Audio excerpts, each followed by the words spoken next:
Bismillahirrahmanirrahim. Assalamualaikum warahmatullahi wabarakatuh. Perkenalkan, saya atas nama Rahmi Nur, NIM 1822080 dari Program Studi Ilmu Administrasi Negara Reguler 2 semester 4. Di sini saya akan menjelaskan materi tentang perubahan dan inovasi organisasi. Dan saya juga di sini akan mengangkat salah satu contoh organisasi dan ada kaitannya tentang pandemi COVID-19 saat ini.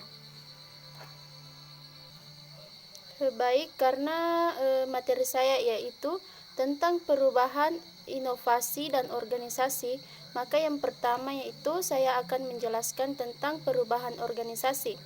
Perubahan organisasi adalah suatu proses di mana organisasi tersebut berpindah dari keadaan yang sekarang menuju ke masa depan yang diinginkan. Nah, tujuannya itu untuk mencari cara baru atau memperbaiki dan menggunakan resource dan kapasitas dengan tujuan untuk meningkatkan kemampuan organisasi dalam mencapai tujuan yang diinginkan.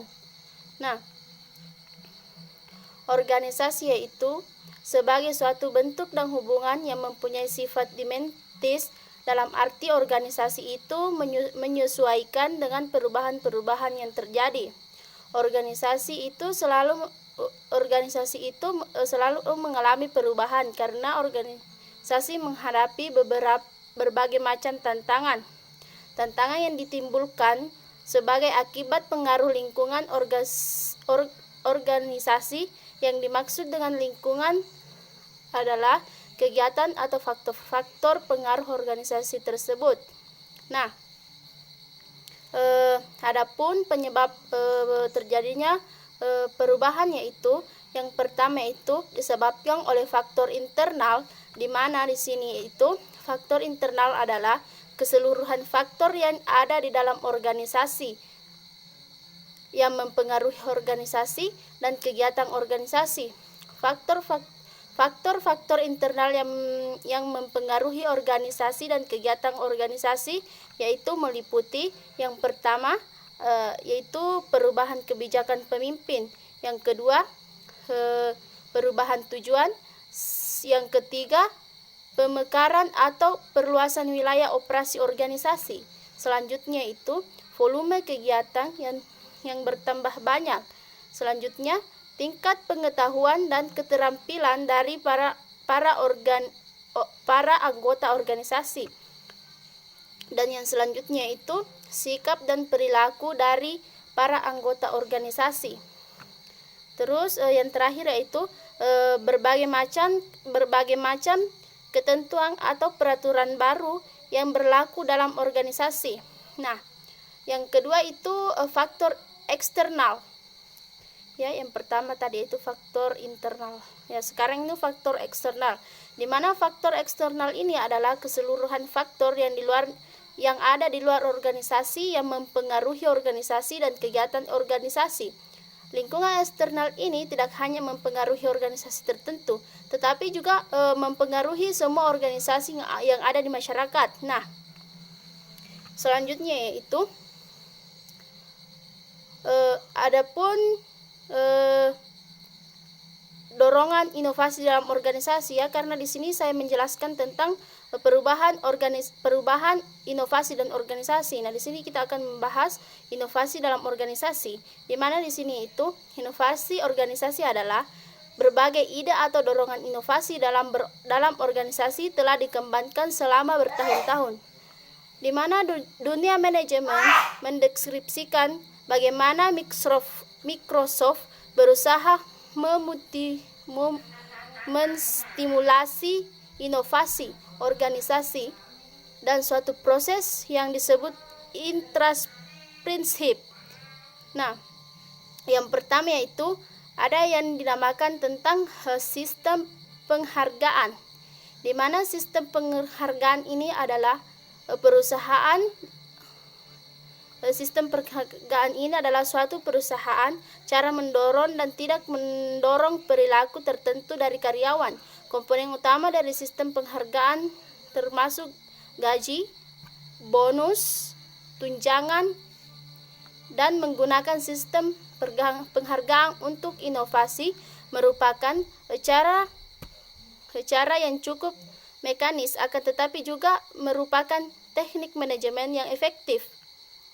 Yang idenya adalah dengan memberikan penghargaan keuangan dan non-keuangan pada orang yang kelompok yang mengembangkan ide inovatif. Selanjutnya itu yang kedua, ada yang dinamakan dengan budaya organisasi, di mana budaya organisasi ini adalah serangkaian nilai atau kepercayaan dan simbol yang membentuk bimbingan perilaku. Suatu daya organisasi yang kuat dan difokuskan dengan tetap dapat digunakan untuk mendukung aktivitas inovatif. Suatu budaya yang dikelola dengan baik, ya. Yang ketiga yaitu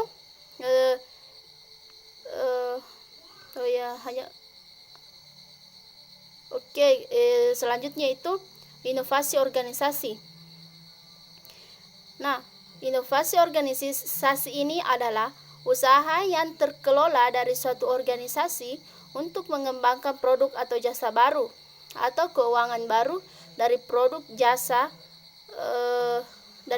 jasa yang ada. Proses-proses inovasi yaitu yang pertama yaitu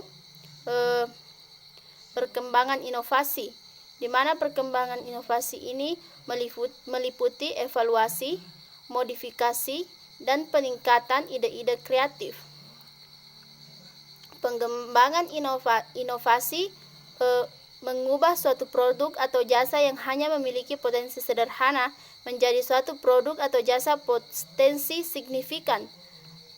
Yang kedua yaitu aplikasi inovasi, di mana aplikasi inovasi ini adalah suatu tahap di mana suatu organisasi mengambil suatu ide yang mengembangkan dan menggunakan dalam rancangan, manufaktur atau pengembangan produk, jasa atau proses baru. Salah satu contohnya itu misalnya dari aplikasi inovasi adalah penggunaan sistem fokus berdasarkan radar dari kamera install Polaroid, ide untuk menggunakan gelombang radio untuk menentukan lokasi, kecepatan, dan arah dari benda yang bergerak mulai diaplikasikan secara eksistensi. Ya, selanjutnya itu peluncuran aplikasi. Peluncuran aplikasi ini adalah tahap di mana suatu organisasi memperkenalkan produk ke pasar.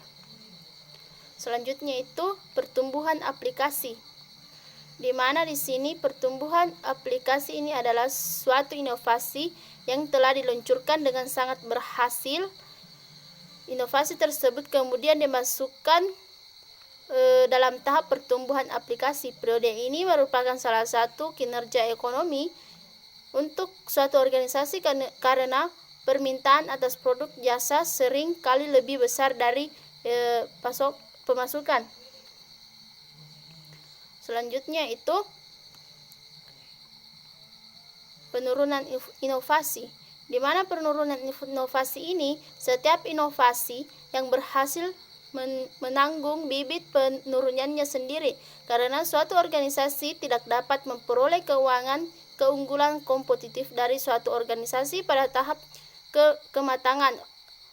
Organisasi tersebut harus mendorong ahli insinyur dan manajer kreatif untuk mulai mencari inovasi baru, pencarian yang berkelanjutan untuk keunggulan kompetitif. Biasanya menyebabkan produk dari jasa baru bergerak dari proses kreatif menuju kematangan. Selanjutnya itu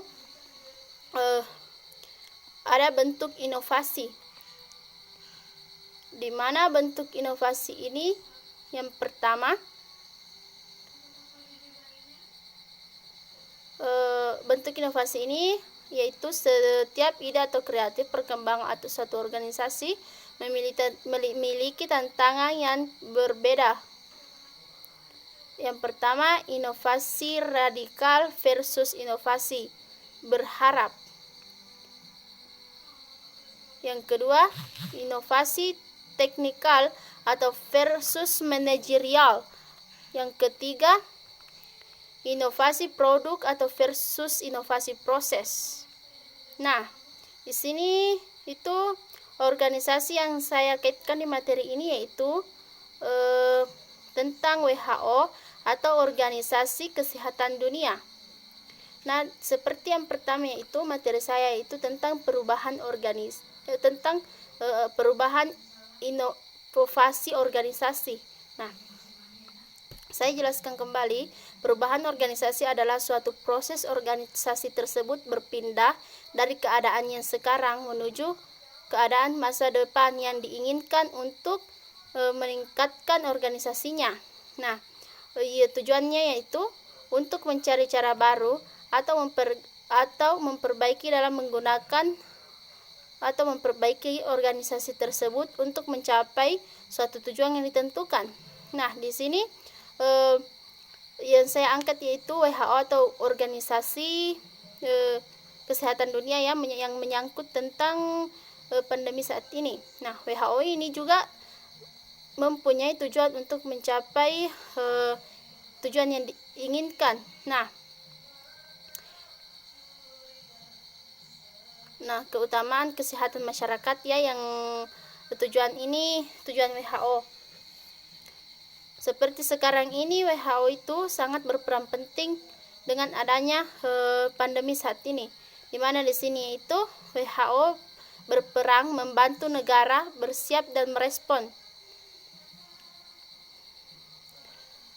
Seluruh staf WHO saat ini itu bekerja sama dengan pemerintah di seluruh dunia untuk mempersiapkan sistem kesehatan dalam menghadapi pandemi saat ini, di mana organisasi ini juga membentuk dana respon solidaritas untuk memastikan pasien mendapatkan perawatan yang dibutuhkan.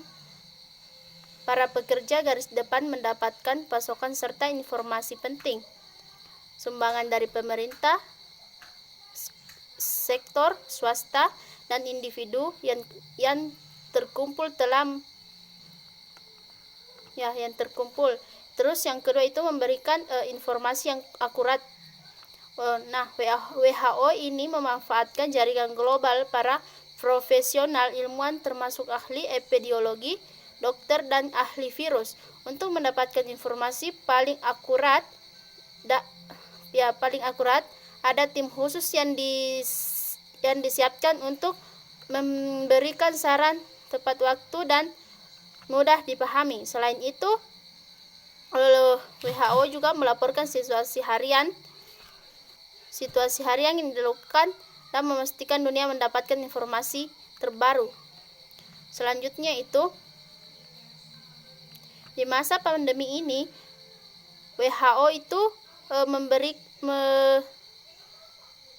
itu bekerja sama dengan Kamar Dagang Internasional, Forum Ekonomi Dunia, dan sektor swasta lainnya berkomitmen untuk meningkatkan produksi dan distribusi posko dan medis penting.